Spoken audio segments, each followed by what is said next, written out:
Thank you.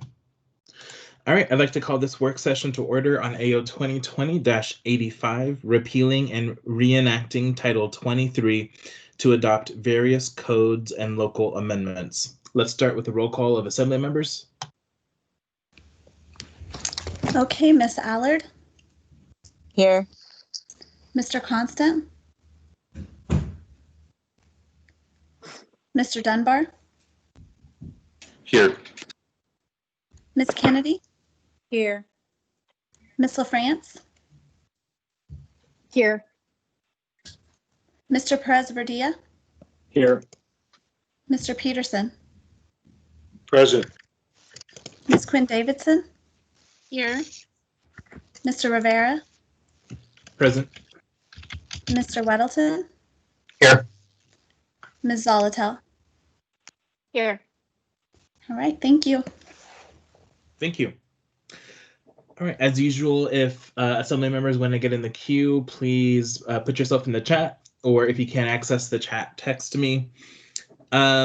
With that, I'm going to go ahead and turn it over to Bob, Doyle, and Kent Kohlhaus for the presentation.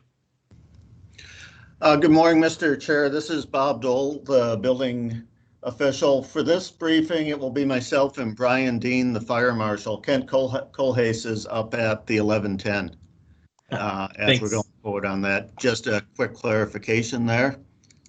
And I'm sharing my screen with you of the presentation we're doing. You should be seeing a picture of a public use cabin getting a re-roof. Is that working? Yes, I can see it. Okay. Good morning. I'm Bob Doyle. I'm the building official, and we're here for a process that we do in the municipality every 6 years of updating the building codes that we use for building safety throughout the municipality. I realize this is a 240-something page ordinance you're looking at. This is the long version you see before you here, which is basically a bookshelf of books that are nationally produced through a code adoption process. This is a process we're embarking on now that is the end of a 5-year chain, starting with the national level and going down to the local level.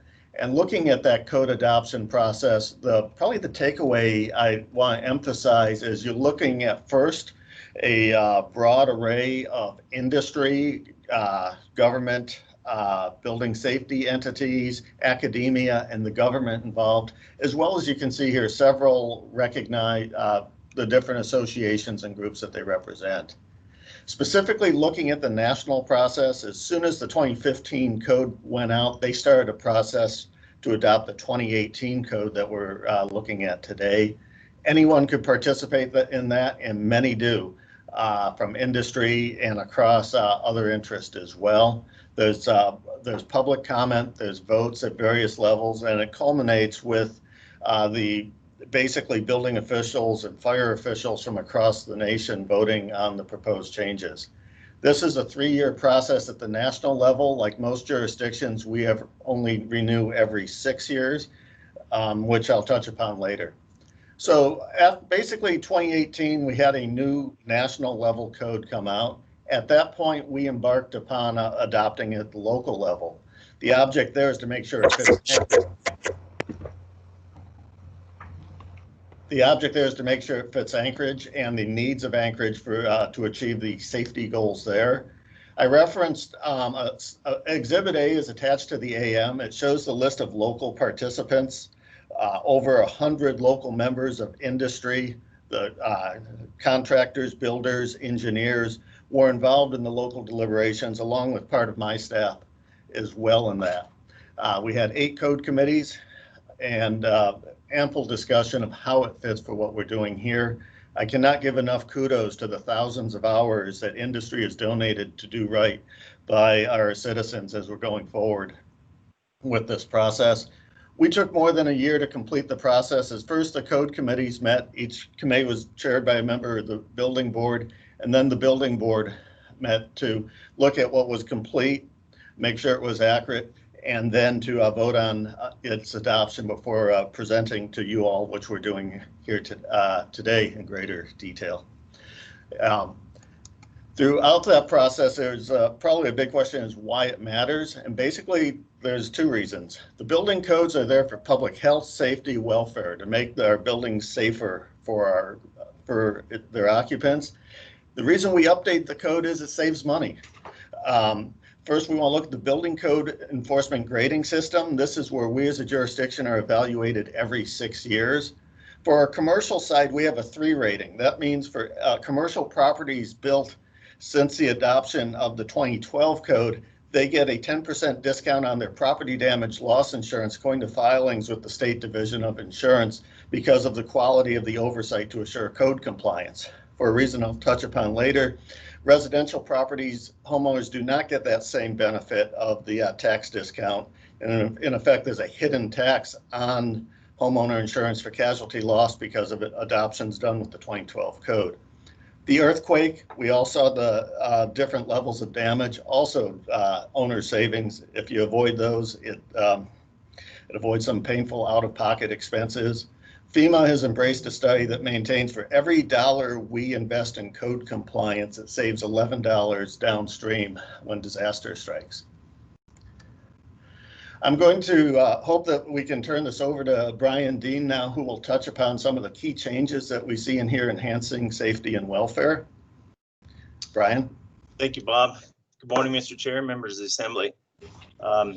As Bob was alluding to or describing, our code development process allows for changing and advancing technologies in the building industry.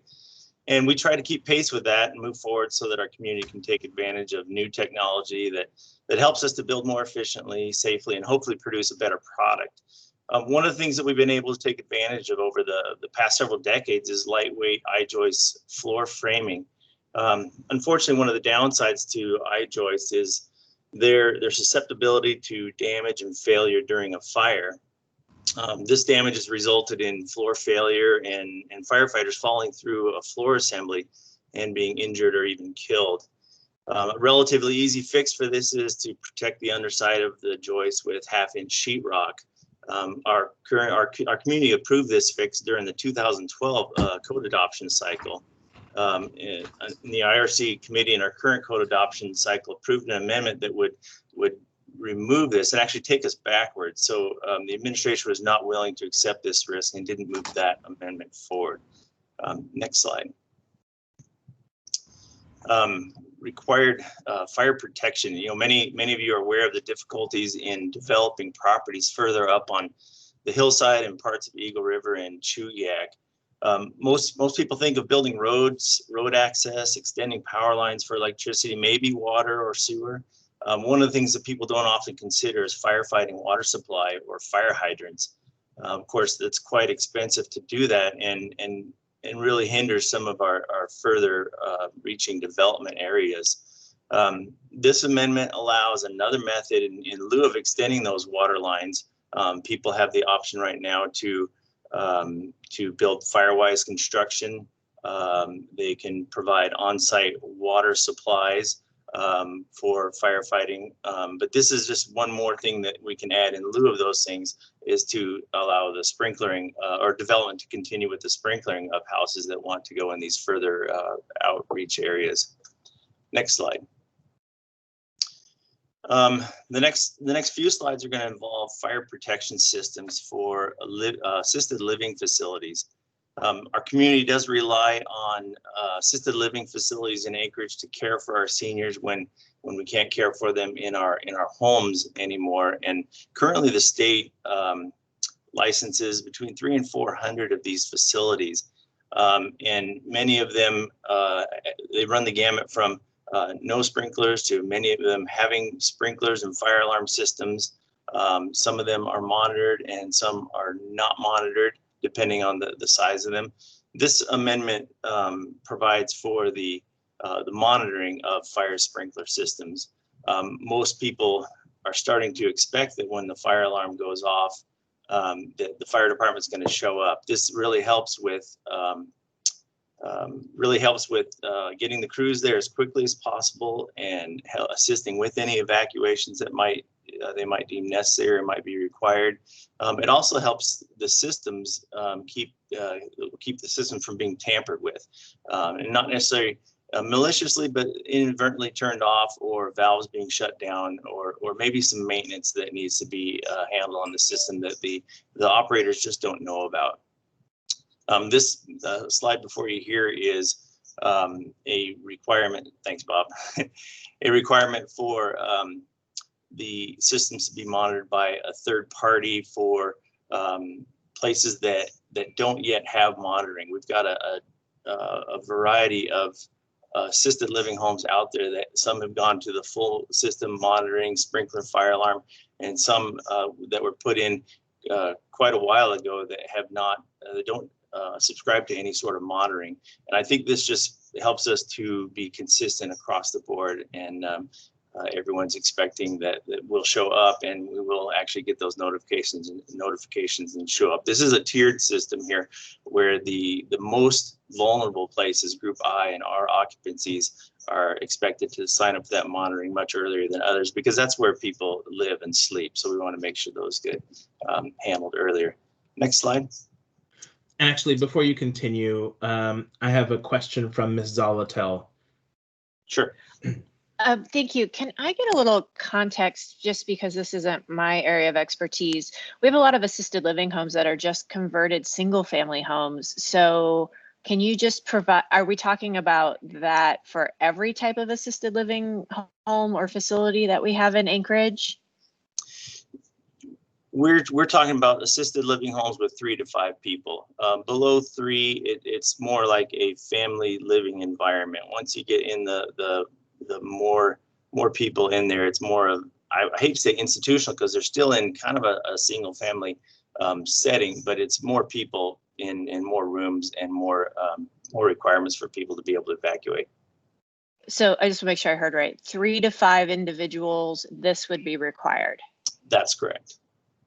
Do we know what the cost is on something to come into compliance with this? This seems like really an expensive change.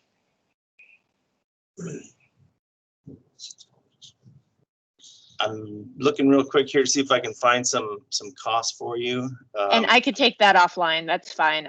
But yeah, it's something I'd like to explore a little bit. Thanks. Yeah, I think in attachment B to our submittal, we had some cost figures associated with this. Okay, thanks. Thank you. Please continue.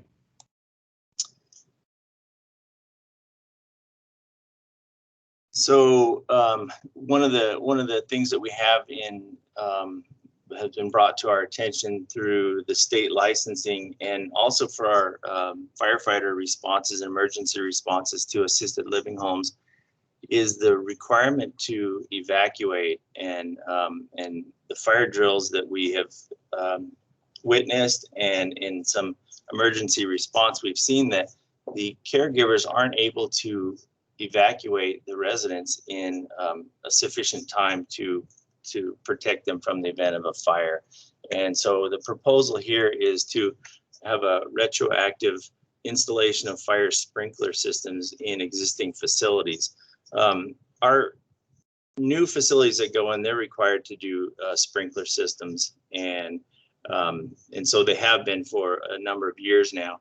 And we've got several out there, many out there that don't have a sprinkler system and are not able to meet those evacuation timelines. And what we're finding is Anchorage is kind of the landing spot for most people, for many people throughout the state, and when they need assisted living care. And we're getting more and more of these folks in these places, and they're our most vulnerable population. And we want to ensure that the expected fire safety provisions are in these facilities. And having a fire sprinkler system reduces that emergency evacuation time considerably, so it can be done in a more orderly fashion, and certainly it's safer for the residents. One more thing I wanted to add on that one is there's a right now with our latest tax code revision, there is a provision for a full tax write-off for the installation of fire sprinkler systems. I think that goes till 2020 22, and then it's tiered after that, like 2023 would be 90%, and so on and so forth in following years. Next slide. So after that, this is what I would call the earthquake-specific add we have to the building code as a result of the 2018 earthquake. Specifically, we are requiring that abandoned units that were previously allowed to be left in place if you upgraded an HVAC system or other mechanical system now needs to be removed.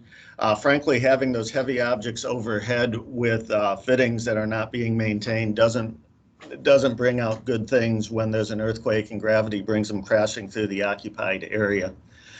There's we saw a lot of photos of where these failed but fortuitously did not crush anyone beneath them as they fell.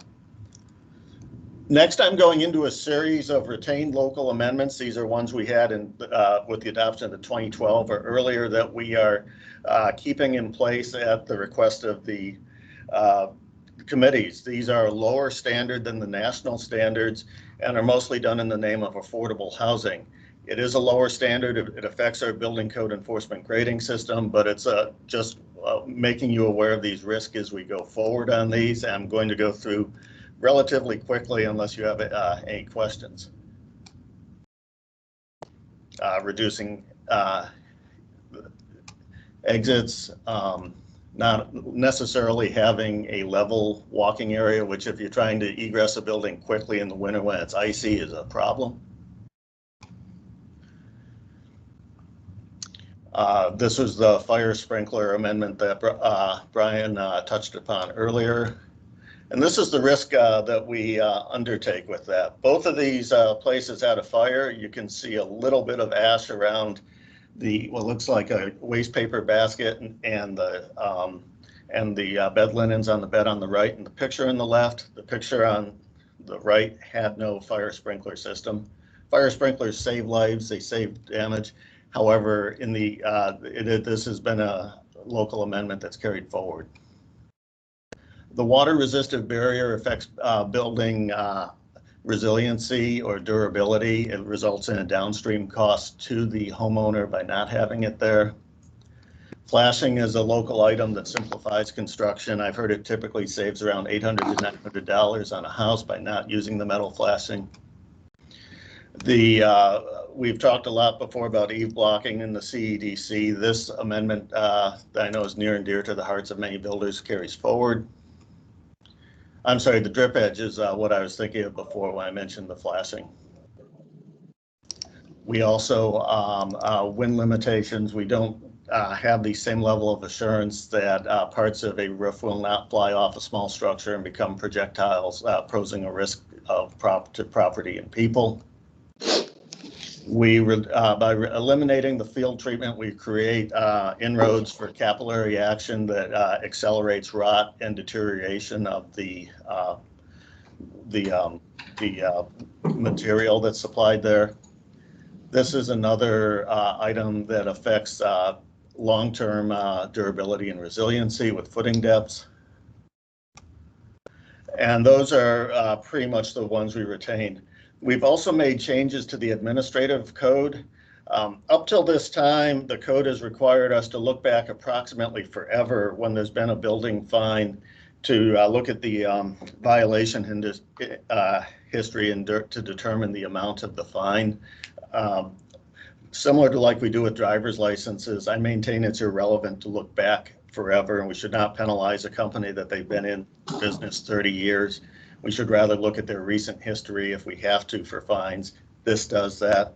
You have another bill pending before you concerning waiving temporary structure cash bonds for COVID-related outdoor tents. This would get rid of those altogether. Frankly, they're a tremendous maintenance cost in terms of administrative time to maintain, and we simply don't need them.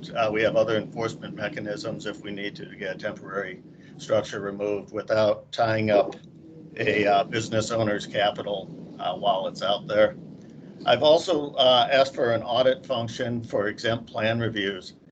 Right now, the reason homeowners of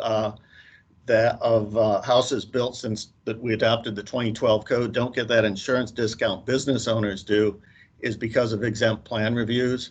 I don't want to do away with them, but I believe this creates a middle ground of demonstrating that we monitor for quality assurance, that we can continue to use exempt plan reviews and create a means for homeowners to get the benefit of that discount that business property owners are currently getting.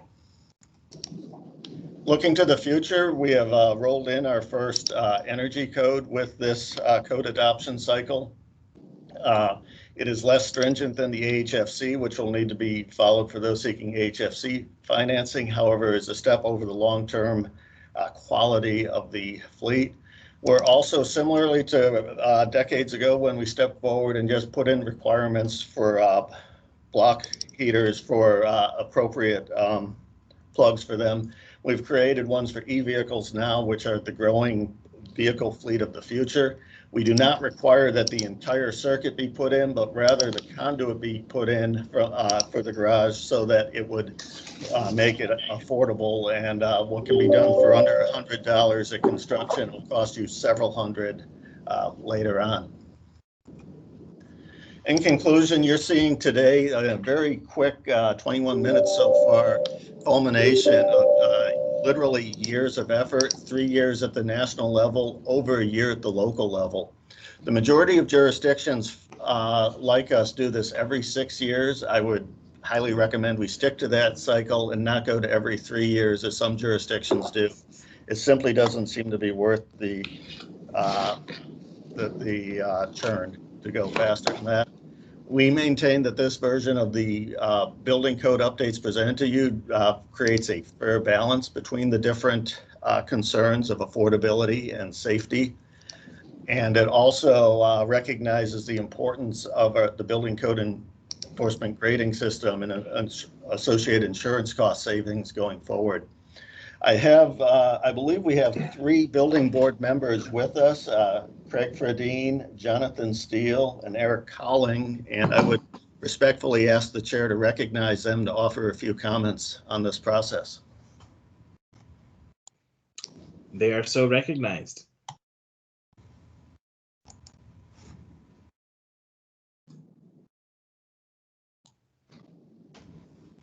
Mr. Doyle, are they with us right now? They indicated they would be attending. If those individuals are on a phone number, you need to press *6 to unmute yourself. This is Eric Cowling. I'm an electrical engineer in Anchorage, and I think all 3 of us was waiting for the other ones to go first, is what it was. I think I saw them all flash across the screen, but I think I was asked to briefly explain our process. We have committees for each areas of disciplines, and I'm for the electrical. We gather together city personnel, inspectors, engineers, electricians, anyone else that was felt like they had something to offer. But we had specific people we invited that were had a tremendous amount of expertise, and we went through the current code, the latest new code, compared that with the last revision and the amendments that had been provided previously, looked to see if they were still relevant or if the language was still needed. And we also entertained any concerns or issues that's been arising since the last amendments, and came up with a list, vetted it through, and put forth the changes we felt were necessary. That's pretty much the process. Great. Well, thank you so much, Mr. Cowling, for your work. Would any of the other 2 like to speak? This is Mr. Chair and fellow assembly members. This is Craig Fradine. I'm the mechanical engineer on the board. This year I was the chair of the plumbing code. I've been a member of code adoption committees all the way back since the adoption of the 2000 codes, and have been a member or co-chair of the mechanical and fuel gas code and plumbing codes during that time. I would echo what Eric said and Mr. Doyle said regarding the committees. I love the code adoption process because of the group of professionals that get together to go through these committees. We have equal representation between the contractors and the designers, also a cross section of everything from large companies to single person owned companies. So we get a great cross section of construction. In addition to that, as was mentioned, we have the person from the municipality who does the permit review drawings, as well as the inspectors in the room. So they get to listen in on how the group is interpreting the code so that they can apply it the way that we collectively have looked at it. And we also hear from them on how they've been interpreting it and seeing things in the field. So it's an outstanding knowledge base of experience, and it's a fantastic thing. And we go page by page through all of those books that were shown and talk about it, see if there's any amendments, any issues we need to do. In addition to that, I also want to mention that Dave Budo with NSTAR was also on the plumbing code as well as the fuel gas code committees. And having NSTAR there, especially with the latest earthquake, was a fantastic thing. The plumbing, mechanical, and fuel gas codes have always been very straightforward, and I attribute that to the professionalism of the committee that's there. It's no drama. We go through it and vet it very thoroughly. So I think what you have in front of you is a fantastic document that will keep not only the public safe, but also for us, the people who maintain these systems, the facility staff and the maintenance staff and the technicians who work on this stuff safe as well. Thank you. Great. Thank you so much for all of your work. And would the third representative like to speak?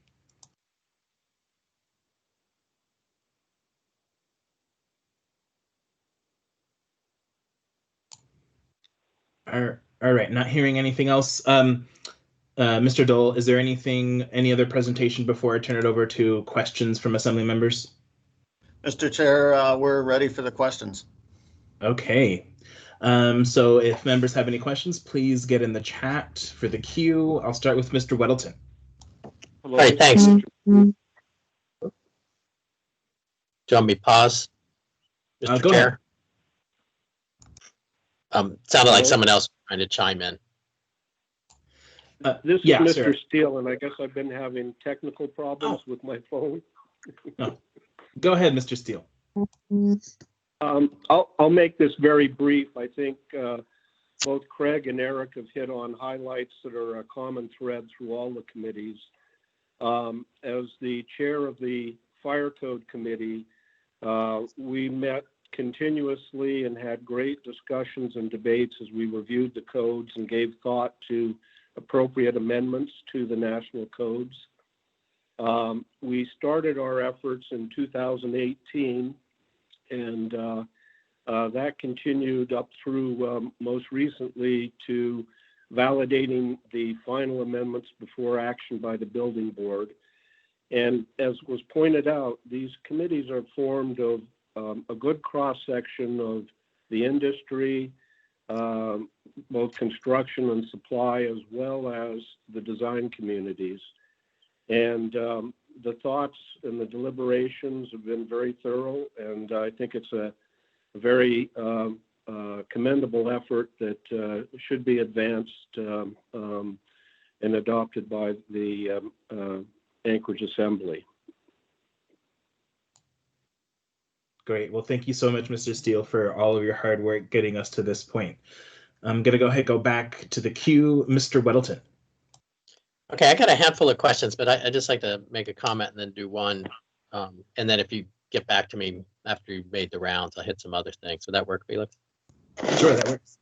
Okay. One thing on the sprinklers for assisted living homes, there was a note there, full tax write-off, in 1 year. And just for anyone who doesn't know, tax write-off doesn't mean it's free. That's kind of an urban myth. That just means that you, instead of, you don't pay taxes on money you don't make. And what the accountants do in a very odd way is often if you pay to build something, they make you spread that cost out over many years. And what this does is just let you do it all in 1 year. So you don't pay taxes on money you don't make, which seems intuitively obvious. So it doesn't make it free. I mean, that's urban myth. I'm a little concerned. So for Bob or Brian could flesh out some of the requirements for sprinklers, particularly in hillside, and maybe it relates to Chugachigo River as well.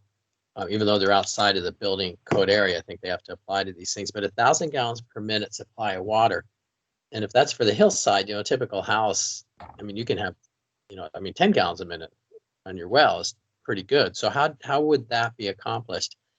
And then also the phrase is in there. I don't know if you said it, maybe it was in your PowerPoint or in the document here, but it said to allow construction. So does that mean if you don't have that 1,000 gallons a minute somehow that you can't build a house there?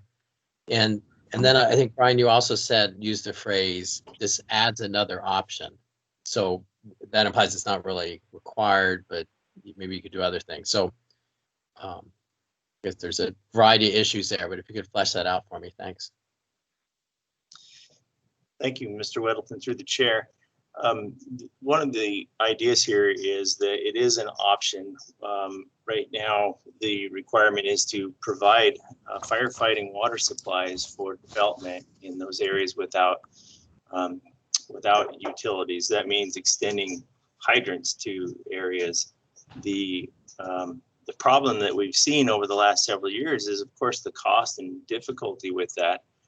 Some other options that people have are to develop to the wildland urban interface standards, Firewise type construction, landscaping features that minimize fire spread, as well as on-site development of water supplies, available water supplies on site, which are not quite as stringent as bringing in utility water supply, but certainly still a significant cost.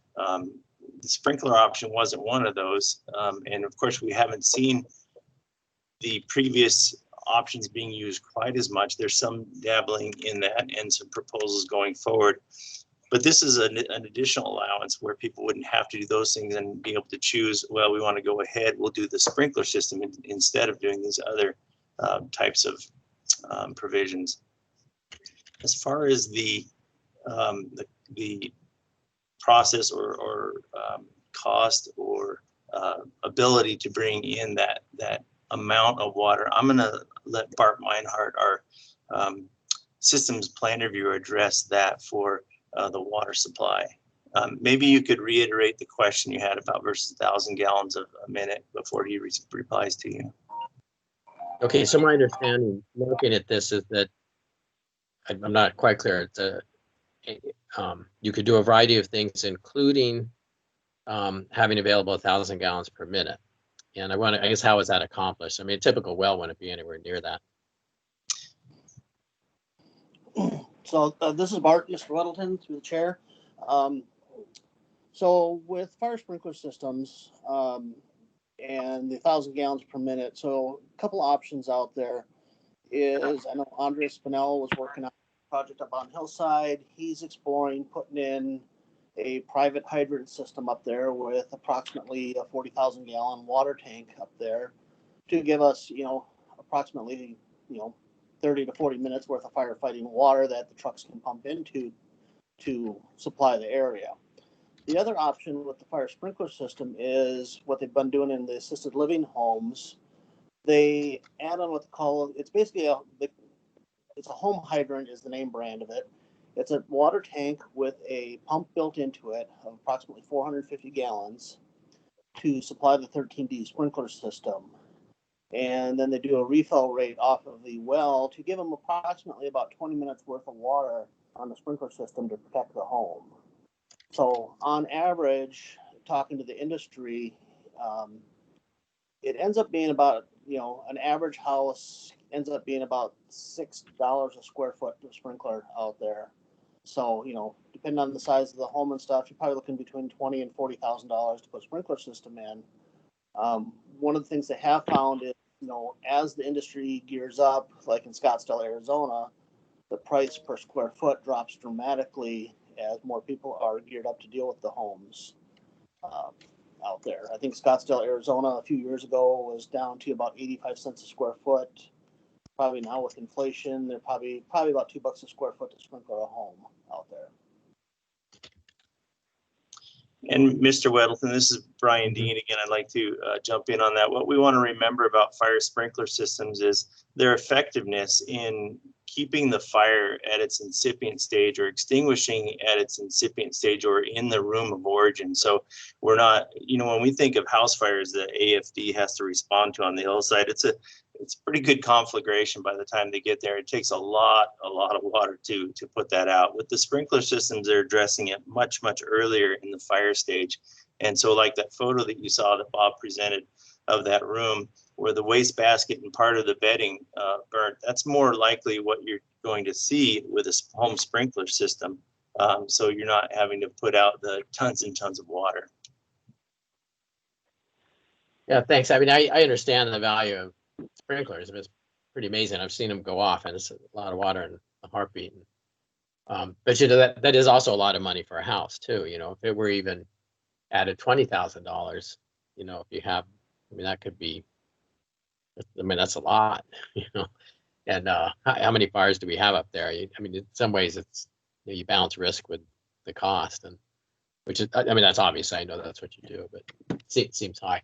And I just want to clarify that. So this is an option. What are some of the other things a homeowner could do? You're building a new house, and you say you could do sprinklers, or you could do, what would you build? 30-foot clear, no bushes, and metal roof, or how's that work? That's exactly right. Apologies before you answer. So that'll be your last question, Mr. Weddleton, and then I'll put you back at the bottom of the queue. Okay, I appreciate that. Thank you, Mr. Chair. That you've hit on the nail on the head there about the Firewise type of construction, fire resistive construction for the home itself, and then Firewise treatment for the properties around, fire resistant shingles, and then also water supplies like community water supplies, places where responding crews could draft water as opposed to hauling it in from much further away. Several different techniques that are available to do that. Great. Thank you. Thank you, Mr. Chair. Thank you. Ms. Zolotel? Thank you, Mr. Chair. Could someone please explain to me what triggers these requirements for existing, not new construction, but if there are changes made to existing structures?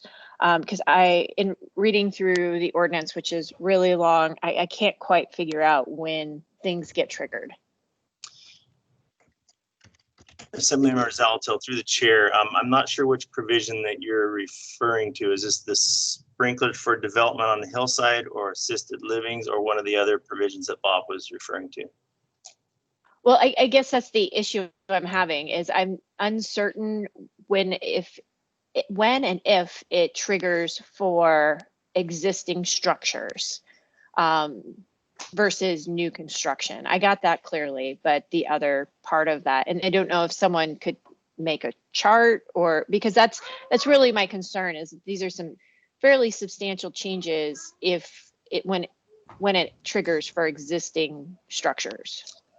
Right, and Assemblymember Zolotel, through the chair, this is typically for new construction. We do have the provision for assisted living homes for the retroactive requirement for the installation of the sprinklers.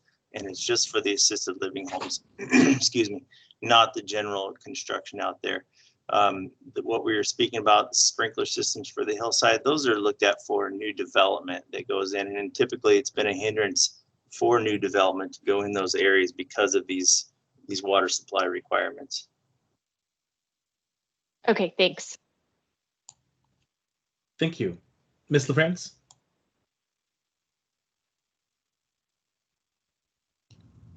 Thank you, Mr. Chair. And thank you all for your work on this ordinance. Sounds like a tremendous amount of time, over 3 years. Appreciate also the broad spectrum of participation from industry and professional members and stakeholders. So 2 general questions. The first one, what areas would any of you who've worked on this see as potentially controversial, or have there been any objections along the way to some of these proposed changes? And then the second question, Just noting Mr. Dole's reference in the presentation to the savings, the FEMA study that showed that I think an $11 savings or so for every dollar invested related to building codes. Where are we in the conversation about muni-wide building code requirements? Thank you, Mr. Chair. Through the chair, this is Bob Doyle. Answering the second question first, the codes we're looking at adopting today apply throughout the municipality of Anchorage. The difference is inside the building safety service area, the old traditional city of Anchorage limits, the compliance is assessed by the Development Services Department Building Safety Division. That is government, municipal government employees look at the plan reviews, except for example, residential, and also actually go out and inspect the work. The same standard is supposed to be maintained throughout the municipality. All are supposed to build to this level. We found, however, that there was a difference of damages and apparent difference of compliance in areas outside the building safety service area after the earthquake. So going back to your first question, we attached 2 documents to the packet when we sent it forward. Exhibit A, which lists the whole group of community contributors. And if you see any of them, I urge you to thank them for their efforts. And then Exhibit B is the list of significant changes that we have identified that we recognize are probably the areas that will draw the greater level of discussion here. And there's a potential bevy of them going along the way. No one appeared at the final building board meetings to voice opposition. And you have 3 committee chairs here who talked about their process. There's extensive give and take within the committees. I'm not aware of anything the committees did not resolve internally, however. Great. Thank you, Mr. Doyle. Thank you, Mr. Chair. Thank you. Mr. Weddleton.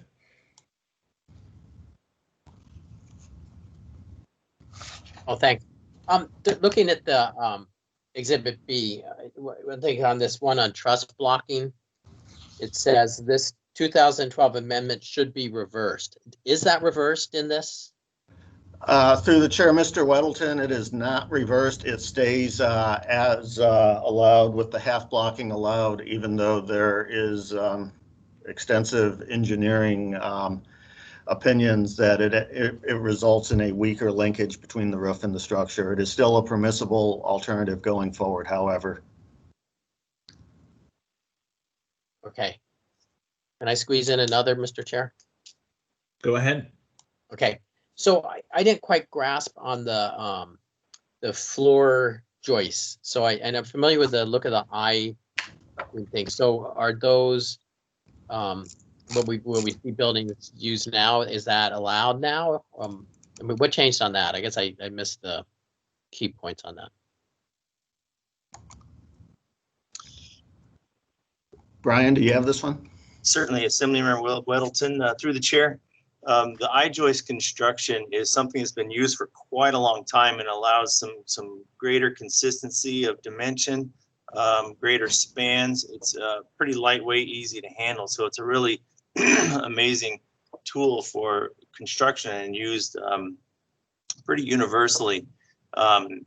The many years after it went into effect or went into place and being used across the country, that's when it was discovered the areas that weren't protected were particularly susceptible to damage by fire. And when that interior web burns out, which is pretty thin, then the whole floor assembly becomes compromised and can easily collapse with any weight on top of it. You're talking firefighters moving across it, some water load from their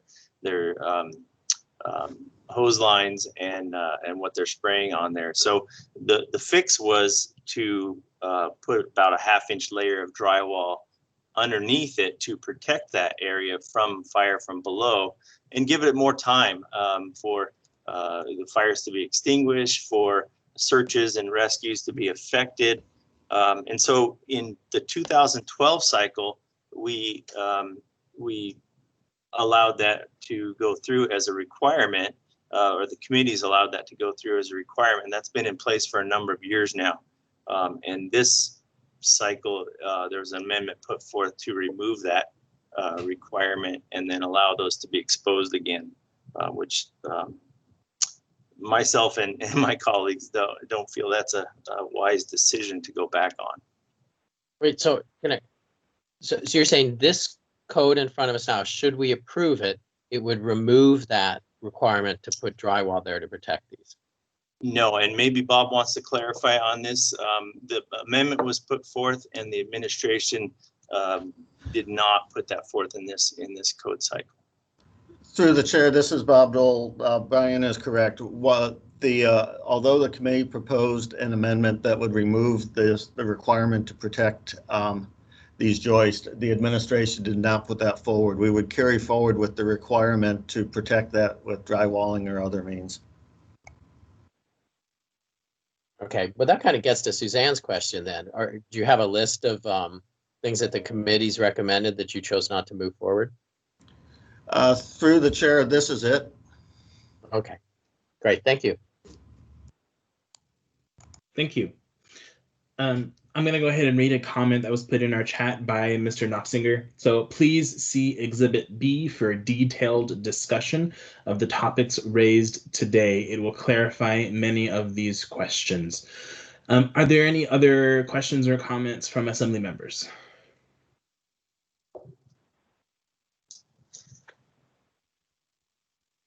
Can I go back? Go ahead, Mr. Weddleton. Okay, so, I appreciate the presentation, and this is an amazing amount of work for citizens to do, and the process is very good. But so we have this on Tuesday with a public hearing, and things may come to light. What is your timeline on this?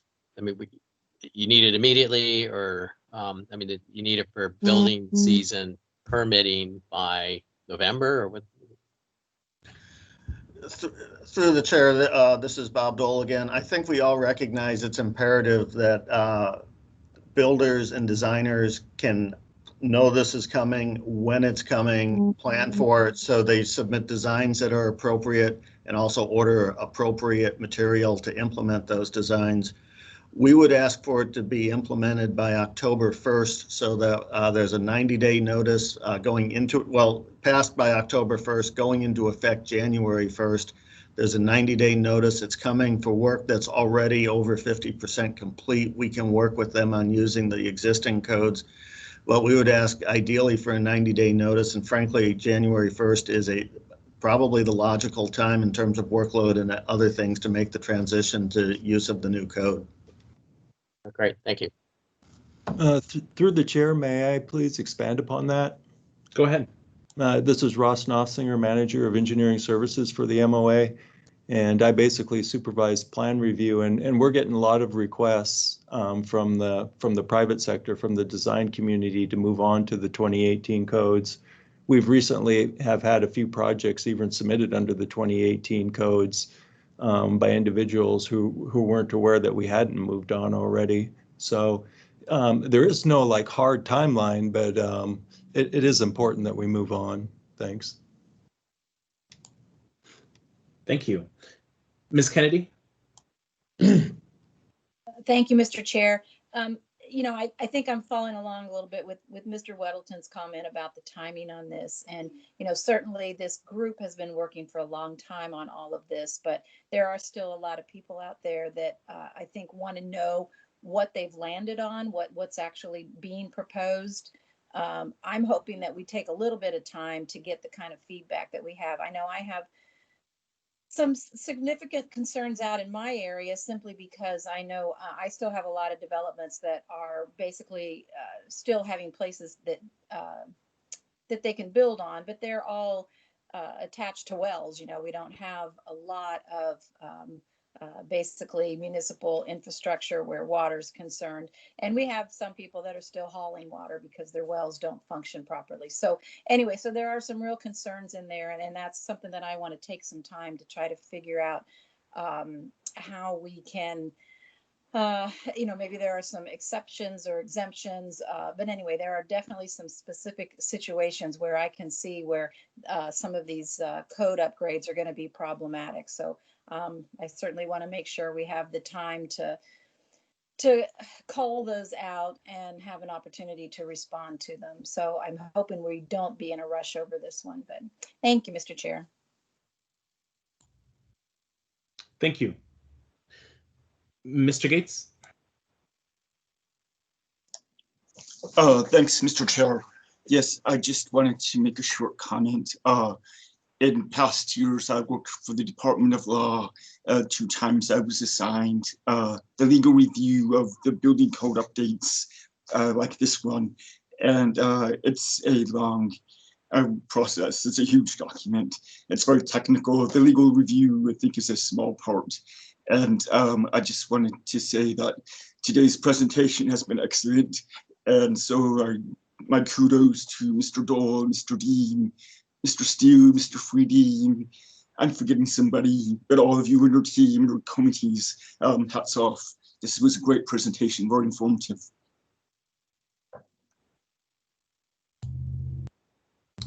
Thank you.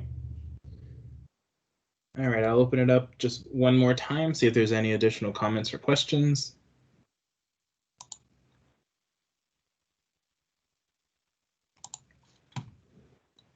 Okay, not hearing anything. Again, thanks everyone for your hard work, and we'll have the public hearing on Tuesday and see what action we decide to take. I'm going to go ahead and adjourn this work session. I'll see the members again at 11:10.